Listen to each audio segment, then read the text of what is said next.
Nous voici donc avec ce thème du jour, la preuve d'un vrai disciple. Nous cherchons beaucoup de preuves pour beaucoup de choses, parce que nous voulons avoir des certitudes. Nous ne voulons pas être contredits lorsqu'on nous pose des questions. Nous voulons que ça soit solide, comme on le dit de manière familière, solide comme du béton.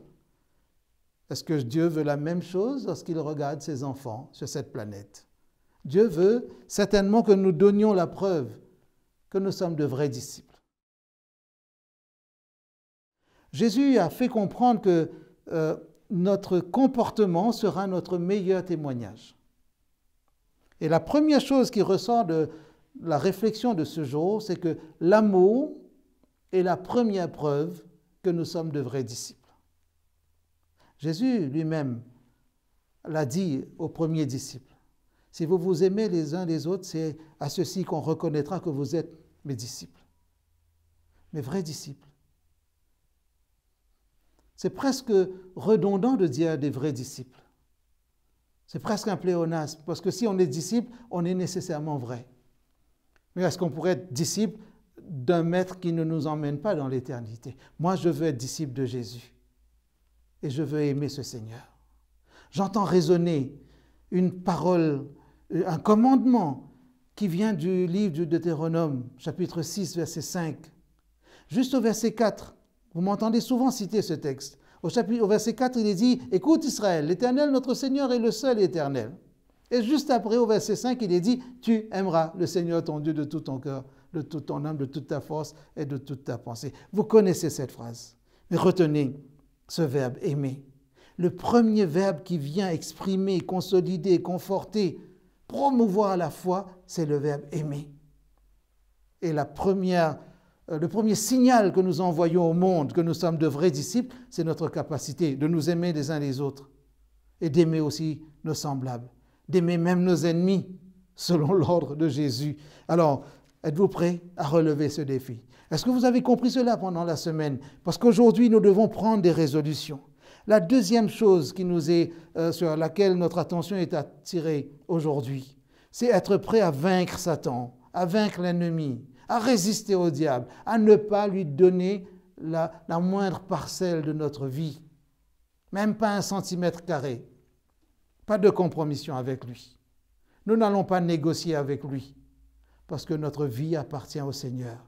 Si nous sommes dans la main du Seigneur, si nous nous humilions devant le Seigneur, si nous cherchons toutes les ressources, toutes les vitamines spirituelles auprès du Seigneur, nous aurons la force pour résister à l'ennemi et il ne nous emmènera pas là où nous ne voulons pas aller. Cette semaine de prière doit servir à cela. Si nous avons compris pendant la semaine qu'il y a des choses à changer, cela veut dire que l'ennemi n'aura aucune influence dans notre vie. Nous allons arrêter certaines pratiques. Nous allons arrêter certaines habitudes.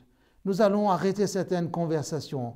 Nous allons arrêter certaines lectures ou le visionnage de certaines vidéos parce que cela ne nous enrichit pas spirituellement. Le diable a la capacité de nous distraire de 10 000 façons et de manière même pixelisée. Vous m'avez bien compris. Ne nous laissons pas entraîner dans ce piège. Le Seigneur nous donnera la force de résister et de vaincre parce que Jésus va nous partager ses victoires sur l'ennemi. La troisième chose que nous devons retenir, c'est une foi centrée sur le Christ. Sur le Christ. Notre foi ne doit pas être centrée sur les croyances fondamentales. C'est important. Pas sur la liste des doctrines que nous avons apprises à l'école du sabbat ou dans les classes baptismales. Tout cela est important. Mais Jésus doit être au centre de notre vie. Jésus doit être au centre de notre Église. Jésus doit être au centre de notre foyer. Si nous sommes de vrais disciples, nous allons le prouver ainsi. Avez-vous compris que cela change notre manière de voir la vie? Le regard que nous portons sur le monde, sur les événements. Si notre vie est centrée sur le Christ, le reste n'aura pas la même influence sur nous. Nous ne sommes pas en train de nier la réalité autour de nous. Nous sommes en train de dire que depuis que nous avons compris que être disciple, c'est expérimenter une croissance continue, un développement durable. Le vrai développement durable, c'est l'expérience de disciple, parce que cette expérience durable va entrer dans l'éternité. Êtes-vous prêts à relever ce défi? Non pas parce que vous et moi, nous sommes des sieurs hommes, ou des, permettez-moi l'expression, des surfemmes, mais parce que nous sommes des hommes et des femmes sûrs de notre Dieu, sûrs de notre Sauveur, sûrs de notre Seigneur Jésus, parce que lui, il a vaincu et il va nous partager cette victoire. Le but de toute cette semaine, c'est de nous transformer pour que nous aidions les autres aussi à vivre l'expérience d'une vraie transformation. Est-ce que nous sommes conscients que nous sommes là pour représenter le Christ dans le monde? Que le monde va savoir que Jésus est venu quand le monde va observer comment le corps du Christ se comporte, comment les fils et les filles de Dieu se comportent. Est-ce que nous pouvons aujourd'hui décider de faire du plan du salut une bonne nouvelle, mais vraiment une bonne nouvelle? Je vais exagérer un petit peu sur le plan du langage ou de la langue. Faire de ce plan du salut la meilleure des bonnes nouvelles. The best, comme diraient les jeunes. Et il n'y aura pas de négociation possible. Et la dernière chose, s'il vous plaît, et je le demande pour moi-même, devenons des chrétiens, des disciples crédibles. Ne laissons pas les gens sourire lorsqu'ils apprennent que nous sommes chrétiens. Cette semaine vous a-t-elle transformé? Sous-entendu, le Seigneur vous a-t-il permis de faire du progrès spirituellement? Je veux croire que oui. Si ce n'est pas encore le cas, là où vous êtes, dans votre cœur, mettez-vous à genoux. Humiliez-vous devant le Seigneur. Dites-lui, Seigneur, je veux être transformé. Je veux être un disciple, un vrai disciple. Dites cela au Seigneur. Dites-le lui, parce que c'est dans votre cœur. Ne faites pas semblant d'être un disciple. On ne peut pas faire semblant d'être un disciple. On l'est ou on ne l'est pas. Aujourd'hui, en ce 12 novembre 2022, le Seigneur parle à son Église. Et quand je dis le Seigneur parle à son Église, le Seigneur parle à chacun de nous, à moi le premier, à vous aussi, à chaque foyer, parce que Dieu veut transformer son Église, Dieu veut consolider son Église, Dieu veut renforcer notre foi et donner encore plus de tonus à notre espérance, parce qu'il veut que notre espérance devienne un témoignage. Si vous êtes prêts aujourd'hui à vous comporter comme un vrai disciple, levez-vous. Dites au Seigneur, me voici, je veux te suivre. Alors que cette expérience, non seulement locale, fédérale, mais mondiale, soit comme un bouquet devant le Seigneur. Et que cela devienne comme une lumière qui est allumée dans le monde. Et quand le monde verra que l'Église adventiste du 7e jour est en train de produire de vrais disciples, alors le monde se demandera qu'est-ce qui se passe dans cette Église. Et quand les gens vont venir vers vous et vers moi pour nous demander qu'est-ce qui se passe dans votre Église, nous pourrons dire Jésus est en train de nous transformer. Et quand ils nous demanderont qui est Jésus, nous les inviterons à s'approcher pour leur montrer ce Sauveur, ce Seigneur. Soyez bénis par ce Seigneur aujourd'hui. Bénissez le nom de l'Éternel pour l'œuvre qu'il est en train d'opérer dans nos vies.